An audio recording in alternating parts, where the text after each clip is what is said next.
BRS party ఆవిర్భవించి April 27కి 25 ఏళ్లు అవుతుండటంతో silver Jubilee వేడుకలను వైభవంగా నిర్వహించాలని భావిస్తోంది. అందుకోసం ప్రణాళికలు రూపొందిస్తోంది. వరంగల్లో సభను నిర్వహించేందుకు సిద్ధమైంది. వరంగల్ శివారులోని దేవన్నపేట, కోమటిపల్లిలో సభ నిర్వహణ పరిసరాలను సైతం నాయకులు పరిశీలించారు. అయితే వరంగల్ సభ ప్రాంతం అందరికీ అనుగుణంగా లేకపోవడంతో సభకు ప్రజలు వస్తారో రారో అనే ఆలోచనలో పార్టీ అధిష్టానం పడినట్లు సమాచారం. అందుకే సభాస్థలిని మేడ్చల్ జిల్లా ఘట్కేసర్ ప్రాంతానికి షిఫ్ట్ చేస్తున్నట్లు పార్టీ వర్గాల సమాచారం. ఈ ప్రాంతమైతే అన్ని జిల్లాలకు చెందిన ప్రజలు తరలివచ్చేందుకు రోడ్డు మార్గం సైతం అనుకూలంగా ఉంటుందని సభాస్థలాన్ని ఎంపిక చేసినట్లు తెలిసిందే.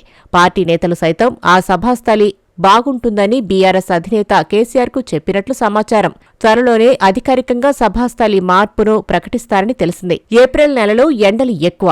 దీనికి తోడు వరి కోతలు సైతం ముమ్మరంగా సాగుతాయి. ప్రజలంతా వ్యవసాయ పనుల్లో నిమగ్నమవుతారు.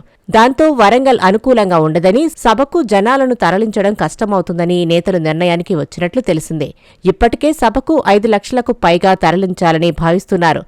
అసెంబ్లీ, పార్లమెంటు వరుస ఓటములతో నైరాశ్యంలో ఉన్న కేడర్లో జోష్ నింపాలంటే సభను సక్సెస్ చేయాల్సిన ఆవశ్యకత ఎంతైనా ఉంది. ఒకవేళ సభను సక్సెస్ చేయకపోతే కేడర్ మరింత నైరాశ్యంలో పడడంతో పాటు రాబోయే స్థానిక మున్సిపల్ కార్పొరేషన్ ఎన్నికల్లోనూ ఎఫెక్ట్ పడే అవకాశం లేకపోలేదు. ప్రజలను తరలించడంలో విఫలమైతే పార్టీకి మరింత డ్యామేజ్ అవుతుందని పార్టీ అధిష్టానం సైతం భావిస్తోంది. అందుకే సభాస్థలిని మార్పు చేశారట. గ్రేటర్లో బీఆర్ఎస్కు పట్టు ఉంది. 24 అసెంబ్లీ స్థానాల్లో 16 స్థానాల్లో బీఆర్ఎస్ విజయం సాధించగా, కంటోన్మెంట్కు జరిగిన ఉప ఎన్నికల్లో కాంగ్రెస్ విజయం సాధించడంతో బీఆర్ఎస్ బలం 15 స్థానాలకు చేరింది. పార్టీ మారిన ఎమ్మెల్యేలను పక్కన పెట్టిన గ్రేటర్లో గులాబీ పార్టీకి మెజార్టీ ఎమ్మెల్యేలున్నారు. దాదాపు అన్ని సెగ్మెంట్లోనూ పార్టీకి కేడర్ ఉంది. సిల్వర్ జూబ్లీ వేడుకలను గ్రేటర్ నుంచి జనాన్ని తరలించడం సులభం అవుతుందని పార్టీ అధిష్టానం భావించినట్లు తెలిసిందే.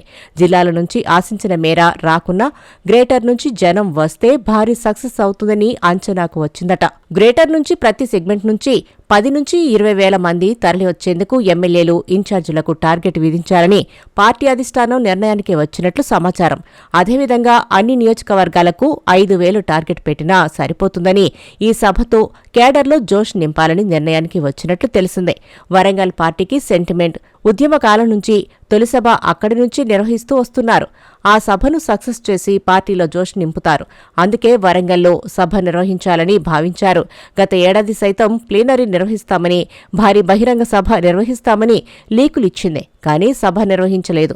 ఈసారి సైతం నిర్వహిస్తామని సభకు స్థల పరిశీలన సైతం హరీష్ రావు చేశారు. కానీ పార్టీ నేతల నిర్ణయం మేరకు జన సమీకరణకు అనుగుణంగా లేకపోవడం, భవిష్యత్తును దృష్టిలో ఉంచుకుని పార్టీ సీనియర్ నేతల అభిప్రాయం మేరకు మేడ్చల్ జిల్లా ఘట్కేసర్కు మార్చినట్లు సమాచారం.